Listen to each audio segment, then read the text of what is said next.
মেঘমাল্লার বসু অনেক বড় বড় গল্প করেন, তার প্যানেলে ছাত্রলীগকে আমরা খুঁজে পাই। উমামা ফাতেমা আপনি সুশীল স্বাধীন, আপনার কমিটিতে ছাত্রলীগকে খুঁজে পাওয়া যায়। আজকে সাদিক কায়েমকে, ফরহাদকে ছাত্রলীগ ট্যাগ দেওয়া হয়, ঠিক না? আপনারা খেয়াল করে দেখবেন, গত হল কমিটিতে মাত্র কয়েকদিন আগে 593 জনের কমিটি দিয়েছে, সেখানে 70 জন ছাত্রলীগ পাওয়া যায়। বসুন্ধরা টিস্যু অশুদ্ধতার বিরুদ্ধে এক বিন্দুও ছাড় নয়। ছাত্র দলের যে কমিটি হয়েছে ঢাকসু প্যানেল, এই প্যানেলে 16 জন ছাত্রলীগকে পাওয়া যায়। মেঘমাল্লার বসু অনেক বড় বড় গল্প করেন, তার প্যানেলে ছাত্রলীগকে আমরা খুঁজে পাই। উমামা ফাতেমা আপনি সুশীল স্বাধীন, আপনার কমিটিতে ছাত্রলীগকে খুঁজে পাওয়া যায়।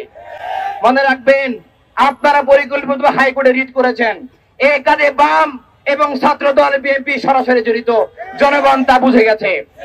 কাজেই আমরা স্পষ্ট বলে দিতে চাই, আগামী 9 তারিখে ডাকসু হবে, আগামী 11 তারিখেই ডাকসু হবে, আগামী 25 তারিখে রাকসু হবে।